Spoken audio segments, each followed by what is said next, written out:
एक जंगल में टुनटुनी चिड़िया अपनी सास बबली कबूतरी और अपने पति बंटी कबूतर के साथ रहती थी। उसे सिलाई करने का बहुत शौक था, लेकिन उसकी सास बहुत ही ज्यादा कंजूस थी।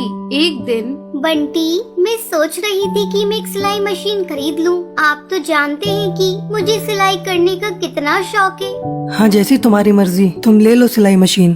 पर माँ जी को क्या बोलेंगे? वो गुस्सा करेंगी पैसे खर्च करने पर। बोल देंगे कि सिलाई मशीन तुम्हारी किसी सहेली की है, अब वो इस्तेमाल नहीं कर रही थी तो तुम्हें दे दी। अगर माँ के पैसे नहीं जा रहे तो उन्हें फर्क नहीं पड़ेगा कि वो सिलाई मशीन कहाँ से आई है। अगले दिन बंटी और टुनटुनी पुरानी सिलाई मशीन की दुकान पर आए और वहाँ से एक पुरानी सिलाई मशीन खरीद ली। और जब बबली कबूतरी ने टुनटुनी से मशीन के बारे में पूछा तो माँ जी, ये मेरी सहेली की थी, वो आजकल उसे इस्तेमाल नहीं कर रही तो मैं ले आई। ठीक है, ले जा इस कबाड़ को अंदर। टुनटुनी ने वो सिलाई मशीन अपने कमरे में रख दी। सिलाई मशीन को देखकर टुनटुनी बहुत खुश थी, पर जैसे ही टुनटुनी ने सिलाई मशीन को छुआ, उसे अचानक कुछ अजीब सा होने लगा और टुनटुनी के शरीर में अजीब से बदलाव आने लगे। अब उसके शरीर में कोई और था। तभी बंटी वहाँ आया। बंटी ने टुनटुनी को हाथ लगाया। टुनटुनी ने बंटी को धक्का मार दिया। मुझे छूना मत। टुनटुनी, क्या हुआ तुम्हें? कौन टुनटुनी? मैं टोनी हूँ, टोनी। भूल गई क्या मुझे? अब मैं याद भी नहीं। टोनी की आत्मा ने बंटी को जोर से तमाचा मारा। बंटी के चीखते ही बबली कबूतरी वहाँ आ गई। क्या हुआ? तेरा ही इंतजार कर रही थी मैं, बुढ़िया। मुझे बुढ़िया बोलती है। बबली ने टुनटुनी को मारने के लिए हाथ उठाया। भूतिया टोनी ने बबली कबूतरी की गर्दन पकड़ ली। टुनटुनी, मेरा गला छोड़। मैं टूनी हूँ, टूनी, वही टूनी जिससे तूने अपनी बेटी की शादी होने नहीं दी। बंटी ने जल्दी से अपनी माँ बबली को भूतिया टूनी चिड़िया से बचाया और उसे कमरे में बंद कर दिया। बंटी, तू जल्दी जा और साधु बाबा को ले आ। अब वही बहू को ठीक कर सकते हैं। जल्दी जा बेटा। बंटी कबूतर साधु बाबा को बुलाने के लिए चला गया। जैसे ही साधु बाबा घर आए तो बबली ने रो रो कर अपना दुखड़ा उन्हें सुना दिया।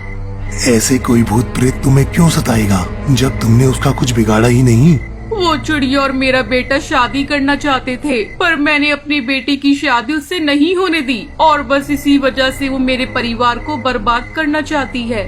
ऐसा नहीं हो सकता, तू कुछ न कुछ जरूर छुपा रही है। खैर, जो भी हुआ है वो मैं तो पता लगा ही लूंगा। साधु बाबा ने अपना मंत्र पढ़ना शुरू कर दिया। कमरे में कैद भूतिया टोनी चिड़िया जोर जोर से चिल्लाने लगी। छोड़ दे मुझे बाबा। तू कौन है और यहाँ पर क्यों आई है? मैं टूनी हूँ। मैं यहाँ इन दोनों माँ बेटे को मारने आई हूँ। मैं जरूर इन्हें मारूंगी, क्योंकि इन्हीं की वजह से मेरा परिवार तबाह हो गया। मैंने तुम्हारा क्या बिगाड़ा है टूनी?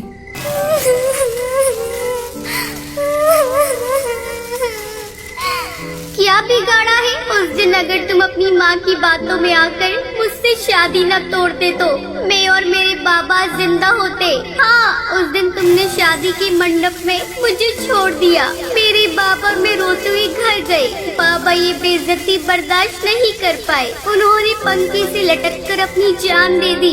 उनको ऐसा करता हुआ देख मैंने इसी सिलाई मशीन पर पटक पटक कर अपनी जान दे दी और बस उसी दिन से इंतजार कर रही हूँ कि कब तुम माँ बेटों से अपना बदला लूंगी।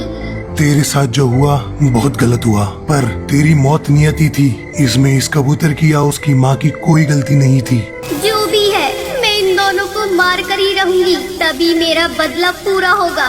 साधु बाबा ने मंत्रों को पढ़ना शुरू कर दिया और वो भूतिया टोनी चिड़िया टुनटुनी के शरीर से अलग हो गई। साधु बाबा ने उस भूतिया चिड़िया के पंख पकड़ लिए। आज तो तूने इन दोनों को बचा लिया, पर मैं वापस आऊंगी, जरूर वापस आऊंगी।